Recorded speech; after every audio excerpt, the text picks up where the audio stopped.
A kú déédé àsìkò yìí, kókó inú ìwé ìròyìn la mú wá fún yín láti inú àwọn ìwé ìròyìn ilẹ̀ Nàìjíríà. Orúkọ tèmi ni Ọmágbémisọ́lá Ọmọlọ́gọ̀mádẹ àìjẹran ẹdán. Ààrẹ Bọ́lá Tinubu ti kéde wípé ọdún 2026 jẹ́ ìbẹ̀rẹ̀ ohun ọ̀tun sí rere àti ìdàgbàsókè ọrọ̀ ajé fún Nàìjíríà bí ó ti jẹ́jẹ̀ẹ́ àti mú ọ̀wọ́ngógó wálẹ̀, fi agbára fún ìpamọ́ owó, foreign reserves àti bẹ́ẹ̀ bẹ́ẹ̀ lọ. Nínú ọ̀rọ̀ ọdún tuntun sí ọmọ orílẹ̀-èdè lónìí ni ààrẹ ti fi ìgboyà rẹ̀ hàn lórí iṣẹ́ àjùmọ̀ṣe láti mú àṣeyọrí bá orílẹ̀-èdè. Èrò inú rẹ̀ àti gbogbo àwọn tí wọ́n pe Nàìjíríà nílé. Tinubu ṣe àríyànjiyàn wípé ìjọba rẹ̀ ṣe ohun ribiribi nínú ọdún 2025, pàápàá jùlọ lórí ọrọ̀ ajé pẹ̀lú bí ọrọ̀ ajé ṣe rí lágbàáyé. Ó ní èyí ṣe àpẹẹrẹ wípé kò sí bí ó ti lè le tó.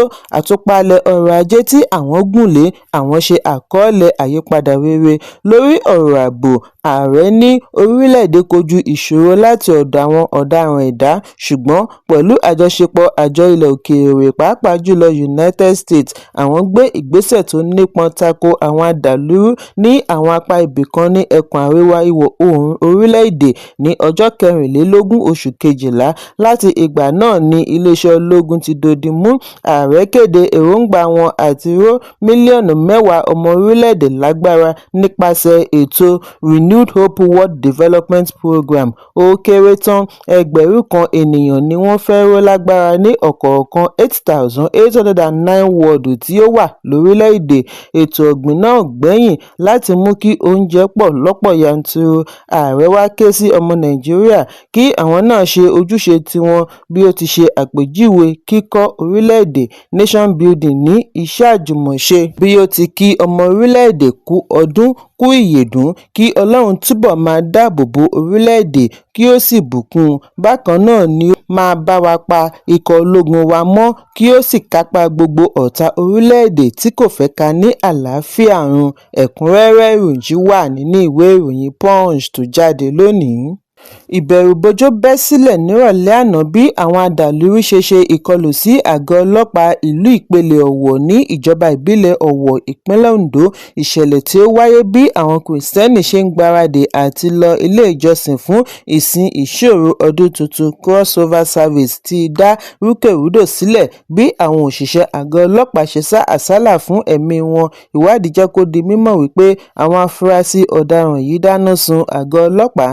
Ẹnìkan tí ọ̀rọ̀ náà ṣojú rẹ̀ tí kò fẹ́ dárúkọ ara rẹ̀ ṣàlàyé wípé àwọn afurasí yìí fẹ́ẹ̀ tó 20. Wọ́n ya wọ inú ìlú láàrin aago 10 ọjọ́rú.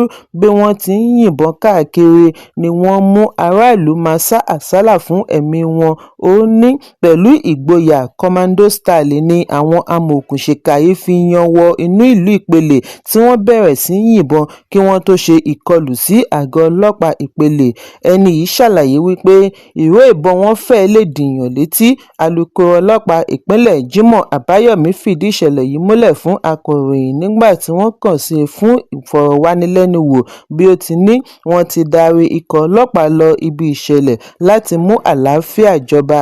Ẹ̀kúnrẹ́rẹ́ ìròyìn wà nínú ìwé ìròyìn Punch tó jáde lónìí. Gómìnà ìpínlẹ̀ Plateau Caleb Mutfwang ti kọ̀wé fi ipò sílẹ̀ kúrò ní ẹgbẹ́ òṣèlú People's Democratic Party (PDP) nínú lẹ́tà ọjọ́ 29 oṣù Kejìlá ọdún 2025 tí wọ́n kọ ránṣẹ́ sí alága wọ́ọ̀dù PDP Ampang ní ìjọba ìbílẹ̀ Mangu. Ni wọ́n ti mú ìkéde yìí wá wípé ó bẹ̀rẹ̀ lójú ẹsẹ̀ with immediate effect. Lẹ́tà ń kàwé pé gómìnà mọrírì ẹgbẹ́ PDP pẹ̀lú bí wọ́n ti fún un láǹfààní àti bá wọn kópa nínú ètò ìdìbò àti àtìlẹ́yìn wọn ní gbogbo ìpele fún àkókò tí ó lò pẹ̀lú wọn. Gómìnà ní òun mọ rírì wọn lọ́pọ̀lọpọ̀. Mutfwang ni wọ́n ń retí kí ó kọjá sí ẹgbẹ́ òṣèlú All Progressives Congress (APC). Níbi ayẹyẹ kan tí ó wáyé láìpẹ́ yìí ní ilé agbára ìlú Àbújá ni alága gbogbogbò fún ẹgbẹ́ APC ọ̀jọ̀gbọ́n Nentawe Yewada ti kéde wípé gómìnà ìpínlẹ̀ Plateau ti gbáradì àti darapọ̀ mọ́ ẹgbẹ́ tó ń ṣèjọba lọ́wọ́. Ẹ̀kúnrẹ́rẹ́ ìròyìn wà nínú ìwé ìròyìn Daily Post tó jáde lónìí.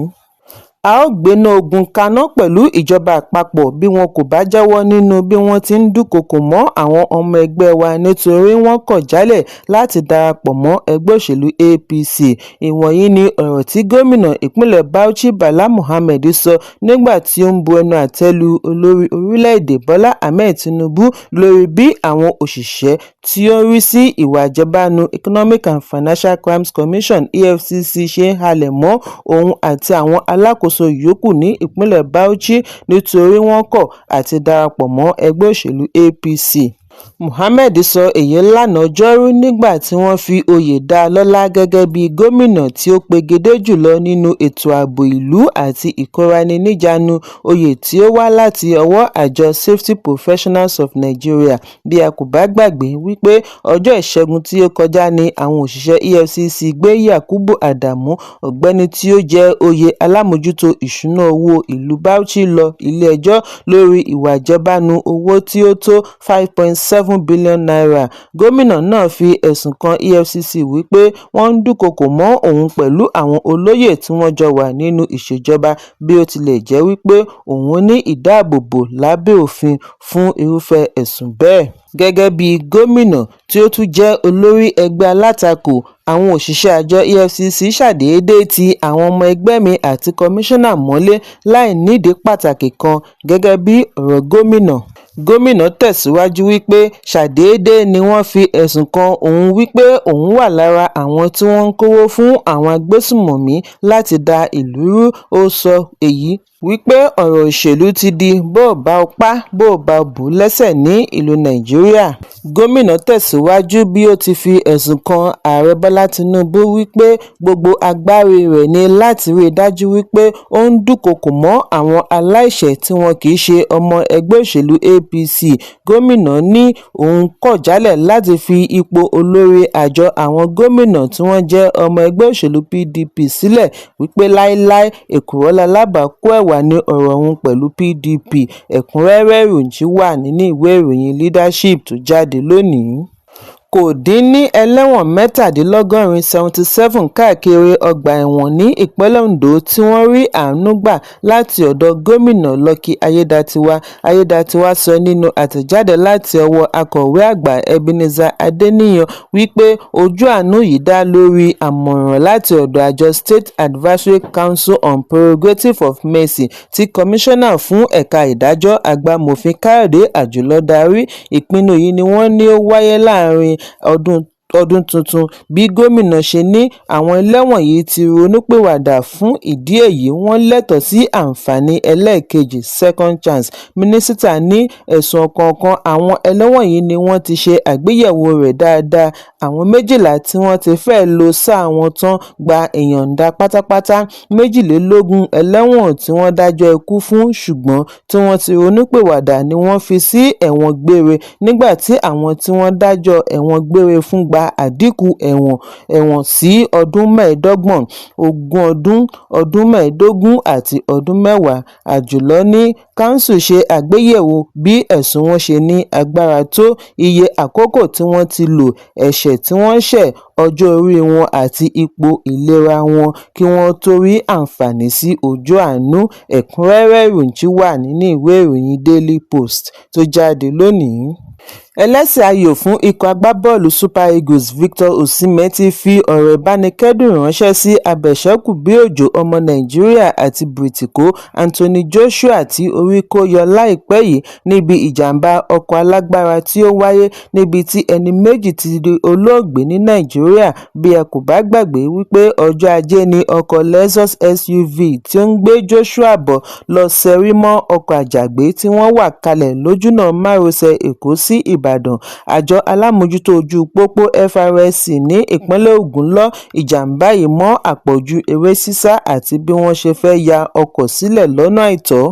overspeeding and wrongful overtaking. Nígbà tí ó ń fèsì, Osimhen tí ó wà pẹ̀lú ikọ̀ Super Eagles lọ́wọ́lọ́wọ́ níbi ìdíje African Cup of Nations (AFCON) ní Morocco ní ìròyìn yìí bani lọ́kàn jẹ́ gidigidi. Ẹlẹ́sẹ̀ ayò Galatasaray fi ẹ̀dùn ọkàn rẹ̀ ránṣẹ́ sí Joshua. Bákan náà ni ó bá mọ̀lẹ́bí tí ó pàdánù ẹni wọn sínú ìjàmbá kẹ́dùn.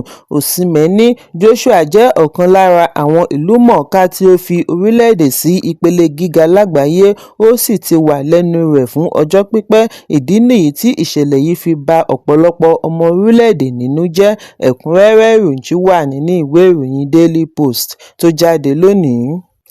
Ọ̀kan nínú àwọn ẹlẹ́sẹ̀ ayò atamátàsé ẹgbẹ́ agbábọ́ọ̀lù Super Eagles Samuel Chukwueze ti sọ gbangba wípé ojú ọjọ́ ìlú Morocco tó ń gba àlejò African Nations Cup tí ó ń lọ lọ́wọ́ kò bá òun lára mu rárá. Ẹlẹ́sẹ̀ ayò tó ń gbá bọ́ọ̀lù fún AC Milan ní ìlú Ítálì sọ èyí nígbà tí ó ń bá akẹgbẹ́ rẹ̀ Alex Iwobi sọ̀rọ̀ lórí pápá níbi wọ́n ti ń ṣe ìgbáradì fún eré ìfigagbága tí ó kàn pẹ̀lú orílẹ̀-èdè Mozambique ní ọjọ́ Ajé tí ó ń bọ̀ lọ́nà ní ìpele mẹ́rìndínlógún (round of 16). Chukwueze sọ fún Alex Iwobi wípé òun kò fẹ́ràn ojú ọjọ́ ní Morocco rárá nítorí wípé níṣe ló dàbí ti ìlú London. Iwobi ò jẹ́ kó sọ bẹ́ẹ̀ tán ló fi dá a lóhùn wípé ṣebí ìwọ ló sọ nígbà kan wípé o fẹ́ràn ìlú London. Ní Chukwueze náà tún dá a lóhùn wípé òun ní ìlú London ènìyàn lè rí ọjọ́ ọ̀la tí ó dára. Àwọn olólùfẹ́ Super Eagles àti àwọn agbábọ́ọ̀lù yòókù ka ọ̀rọ̀ àwọn méjèèjì yìí sí ọ̀rọ̀ àpárá. Ìfọ̀rọ̀jomitoro ọ̀rọ̀ yìí ṣẹlẹ̀ lẹ́yìn tí ẹgbẹ́ agbábọ́ọ̀lù Super Eagles pèrègédé ní ti ìpele mẹ́rìndínlógún lẹ́yìn tí wọ́n gbo ewúro sí ojú ẹgbẹ́ alátakò pẹ̀lú àmì ayò 2-1 tí wọ́n fi borí Tanzania. Lẹ́yìn náà ni wọ́n jà fitafita láti gbé omi ìyà kaná pẹ̀lú àmì ayò 3-2 nígbà tí wọ́n kojú Tunisia. Ìlú Uganda náà jẹ mọ́yọ̀yà lọ́wọ́ Super Eagles pẹ̀lú àmì ayò 3-1. Àwọn olólùfẹ́ Super Eagles pàápàá ti ń fi ọkàn sí bí àwọn agbábọ́ọ̀lù Nàìjíríà ṣe máa figagbága pẹ̀lú ẹgbẹ́ agbábọ́ọ̀lù Mozambique ní ọjọ́ Ajé tí ó ń bọ̀. Bí ó tilẹ̀ jẹ́ wípé ìfigagbága ọ̀hún kò yẹ kí ó jẹ́ nǹkan tó ṣòro fún Super Eagles láti borí, ẹ̀rù ńlá ló jẹ́ fún àwọn olólùfẹ́ Super Eagles nítorí kò ṣeku kò ṣẹyẹ ni wọ́n. Àìmọye àwọn ọmọ Nàìjíríà ni wọ́n ti fún ní àìsàn ẹ̀jẹ̀ ríru pẹ̀lú bọ́ọ̀lù abanilọ́kànjẹ́ tí wọ́n ti gbá sẹ́yìn. Ẹ̀kúnrẹ́rẹ́ ìròyìn wà nínú ìwé ìròyìn Complete Sports tó jáde lónìí.